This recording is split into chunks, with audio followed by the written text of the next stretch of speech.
Hello everyone, good morning. म चाहिँ आज बिहानैदेखि भ्लग स्टार्ट गर्दैछु किनभने हामी चाहिँ आज घुम्नु लागेको। अँधेरोमा केही पनि देख्दैन रहेछ। हेर्नु नै राति नै छ, 4 चाहिँ बज्यो। अब म त उठ्नु चाहिँ 2:30मा उठेको। त्यहाँदेखि चाहिँ रेडी भएर चाहिँ हिँड्दै गरेको। गाडी आउँदैछ भन्यो। अन्त आजको भ्लगलाई चाहिँ म यहाँदेखि सुरु गरेको। Okay, C you. 5 बज्यो, जोरथाङ आइपुग्यो हामी चाहिँ यति छौँ है। के बोलेको थियो अन्त नि? हेलो गाइस, हामी चाहिँ माझीटार आइपुग्यौँ। कहाँ गएको? हामी चाहिँ यति 5 जना। कतिजना छौँ हामी? 1 2 3 4 5 6 जना यहाँदेखि अब जानुपर्ने। मलाई सिकाउ है अलिक राम्रो। भगवान सोधिदिनै म अल्छी लाग्दो। हामी कहाँ गएको त्यो पनि भनेको छैनौ। सरप्राइज भन्यो। कहाँ जानु भएको? आज छङ्गु गएको, नथुला। कति बजी उठेर? म त 3:30मा उठे। होइन 2:35मा उठेको म। यो चाहिँ हामी माझीटार पुगेको थियो। यहाँदेखि चाहिँ देविकालाई पिक गर्नु थियो। हामी 5 साढे 5मा चाहिँ त्यहाँ थियौँ। अन्त मैले चाहिँ पुरा इन्टरभ्यू लिँदै थिएँ उनीहरूलाई। तर पुरा यसमा गाना बजिराखेको रहेछ र चाहिँ मैले म्युट गरिदिएँ किनभने कपिराइट लागि त हाल्छ हो। अन्त जति पनि गाडीभित्र मैले भ्लगहरू बनाएको थिएँ नि, त्यो चाहिँ मैले सबै म्युट गरेको छु किनभने गाना बजिरहेको थियो। अन्त मैले म्युट गरिदिएको छु। अन्त हामी चाहिँ पुरा यो चाहिँ अँधेरीबाट हिँड्दाको। हामी चाहिँ त्यहाँ गएर चियाहरू खायौँ, बिस्किटहरू खायौँ। त्यहाँदेखि मैले एप्पल बोकेको थिएँ, त्यो एप्पल खाँदै हामी चाहिँ रेला गर्दै गएको। देविका खाने के भनेको? एप्पल खाँदै लागेको। अब हामी रम्फू ब्रिज आइपुग्यौँ हामी। यो माथि हेरेर नि त्यो क्या Sikkim, I love Sikkim west bridge नै होला यो त। वेस्ट बेङ्गालदेखि सिक्किम पर्ने। अलिकति थियो क्या आई लभ सिक्किम लेखेको।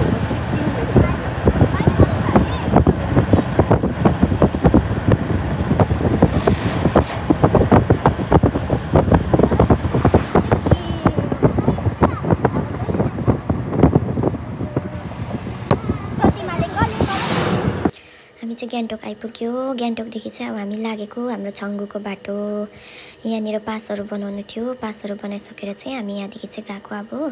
अन्त गाना पुरा बजिरहेको थियो कि, अन्त चाहिँ मैले म्युट गरेको।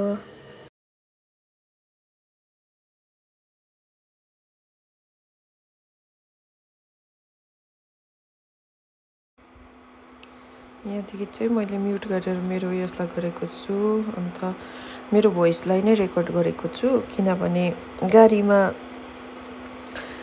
यो चाहिँ हामी छङ्गुको बाटो लागेको हो। छङ्गुको बाटो जाँदै गर्दाखेरि चाहिँ हिउँहरू पर्दै थियो, पानी पनि पुरा पर्दै थियो। हामीले चाहिँ सोच्यो आजको वेदर पुरा बिग्रेछ भनेर सोचेको थियो। तर हामी चाहिँ एकदम राइट टाइममा पुगेछौँ किनभने हामीले हिउँ लाइभ पर्दै गरेको पनि देख्यौँ, हामीले इन्जोय पनि गऱ्यौँ। हुन्छ हिउँ चाहिँ त्यस्तो जाम्मेको चाहिँ भेट्यौँ न, तर भए पनि अब हिउँ खेल्नु चाहिँ पायो। त्यहाँको दाजुहरूले पनि भन्दै थियो योभन्दा 1 हप्ता अगाडि आएको भए हिउँ पनि थिएन, केही पनि थिएन, घाम मात्रै लागेको थियो भन्दै थियो।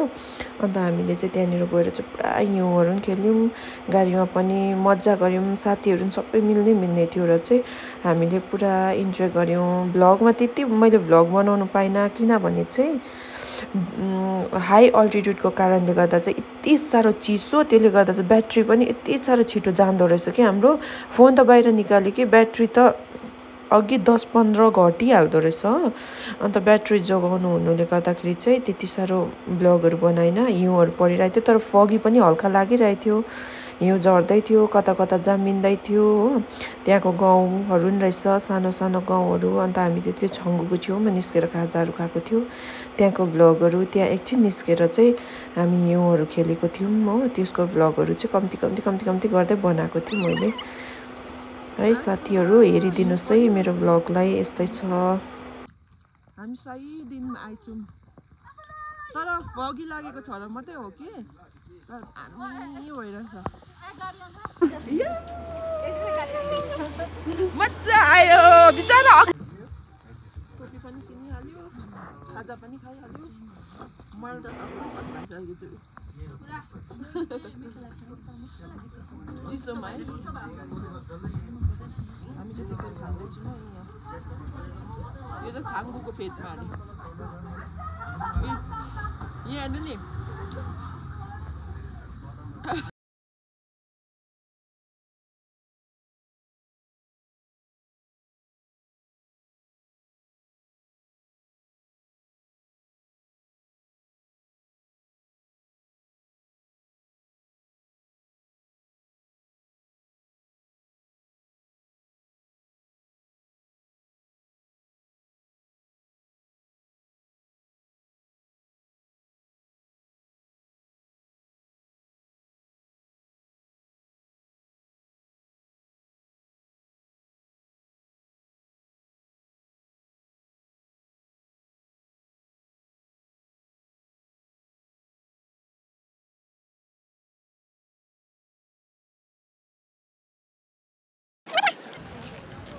यो माथि चाहिँ बोर्डर चाइना बोर्डर अरे हामी चाहिँ आइपुग्यौँ हिउँ चाहिँ पर्दैछ तर जामेको चाहिँ छैन रहेछ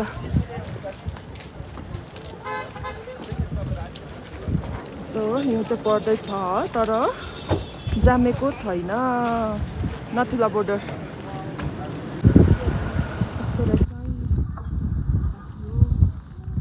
यस्तो रहेछ हिउँ चाहिँ पर्दैछ तर कुनै जामेको चाहिँ छैन गाडीको तात हेर्नुहोस् न त्यो तात चाहिँ ओ तल गोलाइदेखि छ यता माथि कहाँसम्म छ त्यो चाहिँ मलाई पनि याद छैन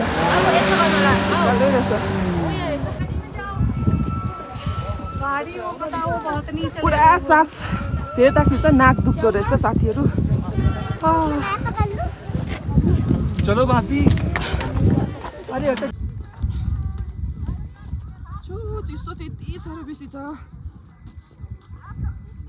नाक दुख्यो उकालो हिँड्दैछौँ हामी 5,000 फाइन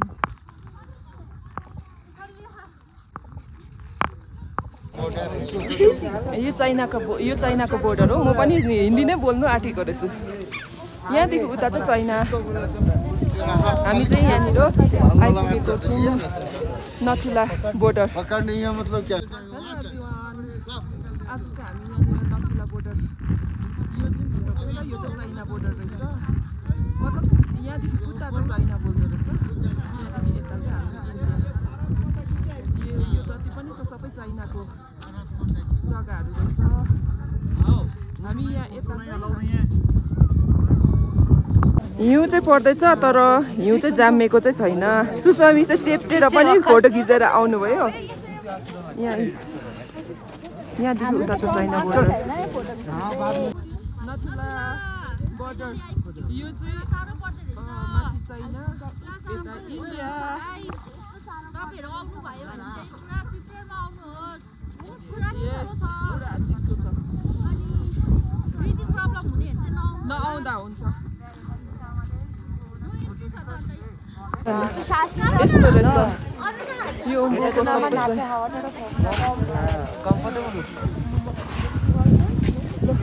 भेटेकै छुइनँ त ल त ल बोलौँ कस्तो लाग्यो कस्तो महसुस हुँदैछ सेम मलाई पनि त्यस्तै भयो नथुलाको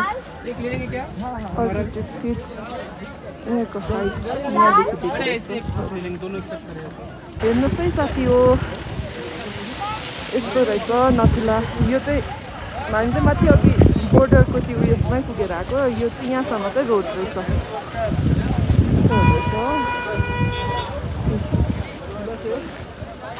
आई लभ नथुला लेखेको त्यहाँ रहेछ त्यहाँ हाई अल्टिट्युडहरू पनि दिएको रहेछ कतिको हाइटमा छ भनेर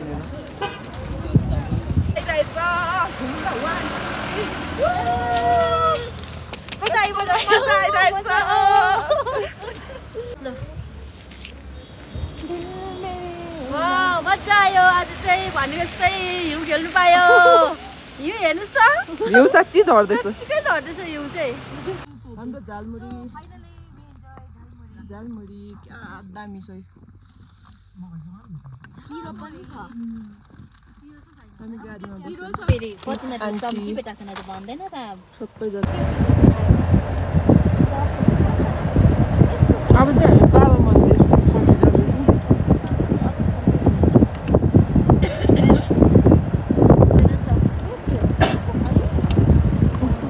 के लेको यो चाहिँ